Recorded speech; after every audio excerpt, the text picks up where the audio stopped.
யாதும் ஊரே யாவரும் கேளீர் என்று உலகிற்கு மனிதாபிமானம் சொன்ன இனம் நம் தமிழினம். ஆனால் அந்த அன்பையே ஆயுதமாக்கி நம்மை வீழ்த்தி விட்டார்கள். இன்று சினிமா போதையில் கிடக்கும் என் தமிழ் உறவுகளே, உங்கள் ரத்தத்தில் மறைந்து கிடக்கும் அந்த வீரம் எங்கே? இதோ நம் வரலாறு சிதைக்கப்பட்ட இரத்த சாட்சியங்கள். குமரிகண்டம், கடலுக்கு அடியில் நம் மூதாதையர் வாழ்ந்த குமரிகண்டம் புதைக்கப்பட்டது. அது வெறும் நிலப்பரப்பு அல்ல, தமிழனின் ஆதி நாகரீகம். அதை வெறும் கற்பனை என்று சொல்லி நம் வேரையே மறைத்தார்கள். சிந்து சமவெளி, ஹரப்பா, மொகஞ்சதாரு என நீ படிக்கும் சிந்து சமவெளி நாகரீகம் அசல் தமிழ் நாகரீகம். அதை அந்நிய நாகரீகம் என்று முத்திரை குத்தி நம் பூர்வீக அடையாளத்தை திருடினார்கள். உலகிற்கே இலக்கணம் சொன்ன தமிழை நீச்ச பாஷை என்று இழிவுபடுத்தினார்கள். கோயில்களில் தமிழை விரட்டிவிட்டு புரியாத மொழியை புகுத்தி நம் வழிபாட்டு உரிமையை பறித்தார்கள்.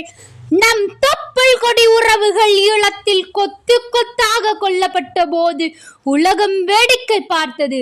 அங்கு தமிழ் நூல்கள் எரிக்கப்பட்டன. தமிழன் வீர வரலாறு இரத்தத்தால் அளிக்கப்பட்டது. இமயம் முதல் குமரி வரை ஆண்ட பேரினம், இமயத்தில் வில் பொறித்த சேரன் செங்கூட்டுவன், கங்கை வரை வென்ற ராஜேந்திர சோழன், கடல் கடந்து கொடி நாட்டிய ராஜராஜ சோழன், பாண்டிய நெடுஞ்செழியன் என மாம்பெரும் மன்னர்கள் ஆண்ட நிலப்பரப்பு இது.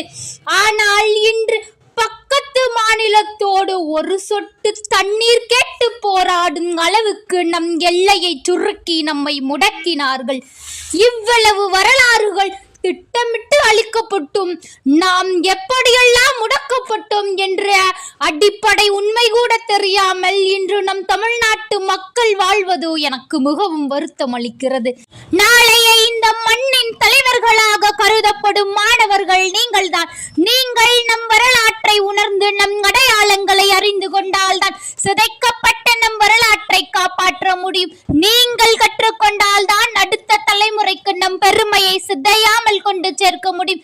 நம் இனம் மீண்டும் உலக அரங்கில் உயர வேண்டுமானால் நம் கையில் இருக்க வேண்டியது வெறும் கைபேசி அல்ல, நம் உண்மையான வரலாறு.